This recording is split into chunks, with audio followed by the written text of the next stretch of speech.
प्रधानमंत्री नरेंद्र मोदी ने इस मुद्दे पर बैठक की। केंद्र सरकार की ओर से एडवाइजरी के बाद राज्य सरकारों ने विदेशों से आने वाले लोगों की निगरानी बढ़ा दी है। चुनौती ये भी कि कहीं से भी ओमिक्रॉन संक्रमित एक भी व्यक्ति जांच और निगरानी से ना बच पाए।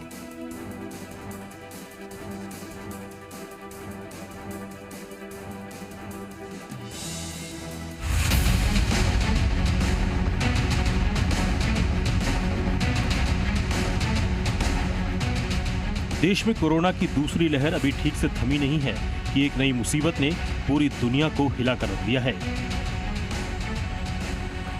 दक्षिण अफ्रीका से फैला कोरोना का ओमिक्रॉन वेरिएंट अब तक कहां-कहां पहुंच चुका है और कितने लोग इसकी चपेट में आ चुके हैं, ये जानना, समझना और आंकना आज सबसे बड़ी चुनौती है।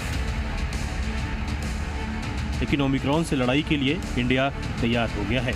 दिल्ली के मुख्यमंत्री अरविंद केजरीवाल आज इसे लेकर समीक्षा बैठक करेंगे। कर्नाटक सरकार ने कहा है कि दक्षिण अफ्रीका से हाल में बेंगलुरु आए 2 लोगों में से एक का नमूना डेल्टा स्वरूप से अलग है।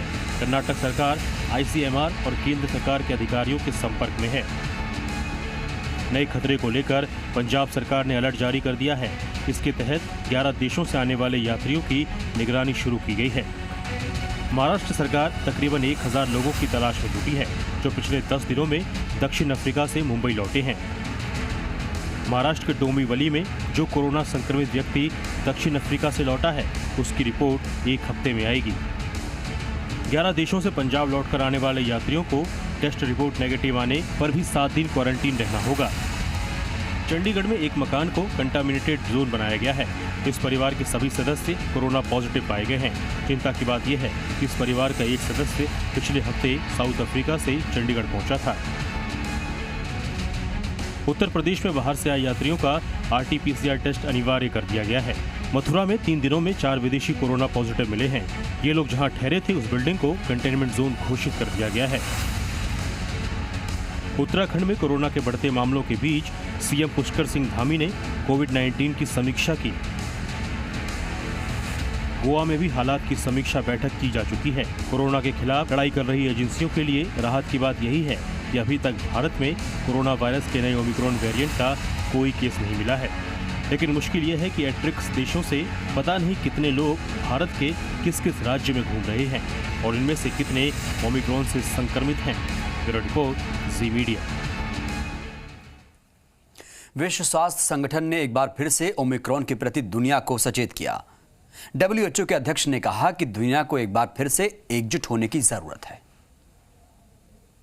The emergence of the highly mutated Omicron variant underlines just how perilous and precarious our situation is.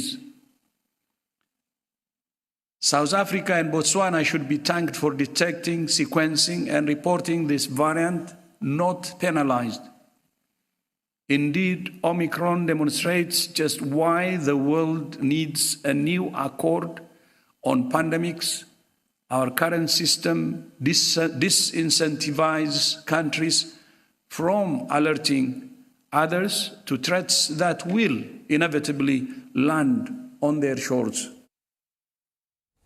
तो WHO ने जिस तरीके से सचेत किया है, उससे हमें भी सावधान होने की ज़रूरत हो जाती है, क्योंकि दक्षिण अफ्रीका से जो केसेस लगातार सामने आ रहे हैं और ऐसी आशंका भी जाहिर कर दी गई है कि कहीं ना कहीं हो सकता है हमारे देश के कई राज्यों में ओमिक्रॉन से संक्रमित लोग हों और ज़रूरी है उनको डिटेक्ट करने की, उनके पहचान करने की और अभी से आपको गाइडलाइन पालन करने की ज़रूरत भी है। और इसी पर ज़्यादा जानकारी के साथ हमारे संवाददाता अरुण हर्ष भी जुड़े हैं। अरुण, अब ओमिक्रॉन को लेकर लोगों की टेंशन बढ़ गई है, चिंताएं कितनी हैं प्रदेश के लोगों में? कमरुद्दीन, इसमें कोई दो राय नहीं है। जिस तरह से ओमिक्रॉन का जो खौफ है, जो अब भारत में भी देखा जा सका है और जिस तरह से बेंगलोर में मरीज सामने आए, उसके बाद में चिंता बढ़नी लाजमी है। हालांकि प्रधानमंत्री ने खुद 2 दिन पहले जिस तरह से मीटिंग लेकर अधिकारियों को निर्देश दिए थे SOP बनाने के लिए, और प्रदेश के मुख्यमंत्री अशोक गहलोत ने भी जिस तरह से चिंता जाहिर की, यानी कि तमाम राजनेता है वो इस बात को लेकर चिंतित है, क्योंकि कोरोना का जो 2 लहर जो पहले आई थी और डेल्टा वेरिएंट जो आया था, उसके बाद थोड़े से निश्चित होने के साथ प्रशासन ने थोड़ी ढील दी थी। लेकिन अब ओमिक्रॉन को लेकर जिस तरह से हालात बदल बदलते जा रहे हैं। पूरे विश्व में जिस तरह से ओमिक्रॉन को लेकर चिंता जताई जा रही है, जो म्यूटेंट है वो तेजी से बढ़ता जा रहा है और इसी को लेकर है जो प्रशासन की चिंता बढ़ी हुई। हालांकि प्रशासन इस बात को लेकर आश्वस्त है कि जिस तरह से पिछले दिनों कोरोना की दूसरी लहर आई थी, उसके बाद में ऑक्सीजन की सबसे ज़्यादा कमी थी और उस ऑक्सीजन की कमी को पूरा करने के लिए से 415 प्लांट पूरे प्रदेश में लग चुके हैं, करीब 550 प्लांट लगाने, लेकिन कुछ और प्लांट है जो आने वाले दिनों में लग जाएंगे। तो प्रशासन इस चीज़ को लेकर तो पूरा तैयार है कि ऑक्सीजन और दूसरी चीज़ की दवाई की कमी नहीं आएगी। लेकिन ओमिक्रॉन का जो फैलने का जो है वो बहुत ज़्यादा तेजी गति से फैल रहा है और उसको लेकर प्रशासन की चिंता बढ़ी हुई है कि अगर इससे समय रहते अंतर्राष्ट्रीय फ्लाइट को अगर रोक दी जाए, हालांकि केंद्र सरकार ने जो है इंटरनेशनल फ्लाइट पर रोक लगा रखी है 15 दिसंबर तक और दक्षिण अफ्रीका से आने वाली फ्लाइटों को भी उसको भी रोका है।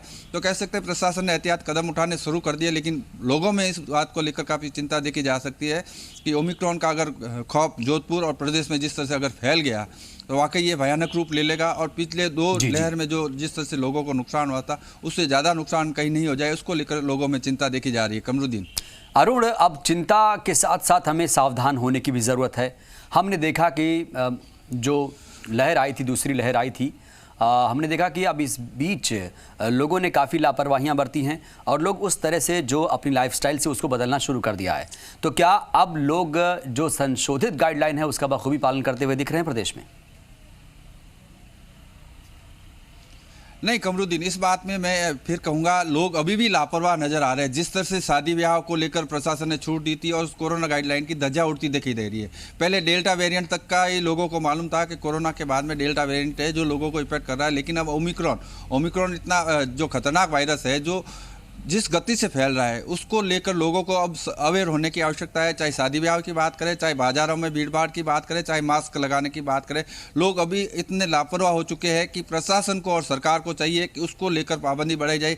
हालांकि बाहर से आने वाले जो यात्री है उनको लेकर प्रशासन स्क्रीनिंग करवा रहा है, RT-PCR टेस्ट करवा रहा है, लेकिन इससे कोई इस समस्या से लड़ा नहीं जा सकेगा। लेकिन लोगों को जागरूक होने की बहुत आवश्यकता है। जिस तरह के हालात बाजारों में देखने को मिल रहे हैं, इंडस्ट्रियाँ खुल चुकी है, लोग सड़कों पर भीड़ भाड़ वाले इलाकों में जा रहे हैं, खरीदारी कर रहे हैं, लेकिन मास्क कहीं नज़र नहीं आ रहा, सैनिटाइज कहीं नज़र नहीं आ रहा। एक दौर हुआ करता था जब किसी भी दुकान में भी अगर जाते थे तो वहाँ सैनिटाइज और मास्क अनिवार्य था, लेकिन आज वो चीज़ें देखने को नहीं मिल रही है। और WHO ने यही कहा है कि अभी फिलहाल जो है ओमिक्रॉन को लेकर पहले मास्क लगाए और कोरोना गाइडलाइन की पालना करें, लेकिन लोगों में वो दिखाई नहीं दे रहा है और इसके कारण में आने वाले दिनों में कहीं ये संकट और नहीं बढ़ जाए। कमरुद्दीन। अरुण, कई लोग ऐसे सवाल भी पूछ रहे हैं कि क्या आने वाले दिनों में राजस्थान में किसी और शहर में या कई शहरों में या कुछ शहरों में लॉकडाउन के हालात भी देखने को मिल सकते हैं अगर ऐसी लापरवाही रही तो आगे?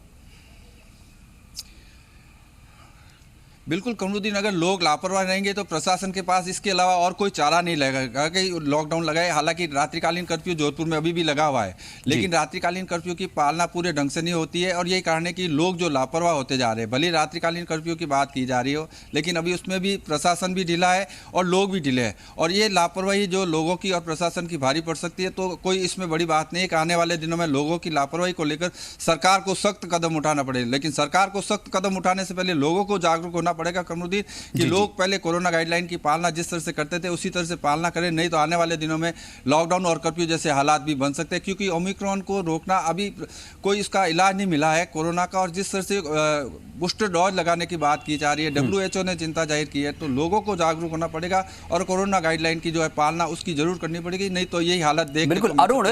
अब ऐसे में अगर हम स्वास्थ्य सुविधाओं की बात करें, उसका जिक्र करें, तो अस्पतालों में इसको लेकर क्या व्यवस्थाएं हैं? क्योंकि हमने देखा था कि किसी को सिलेंडर नहीं मिल रहा था, ऑक्सीजन कॉन्सेंट्रेटर नहीं मिल रहा था, लोगों को बड़ी दिक्कतें आई थी, उससे कुछ सीख मिली होगी, जाहिर सी बात है अब व्यवस्थाएं उस स्तर पर की जा रही होंगी।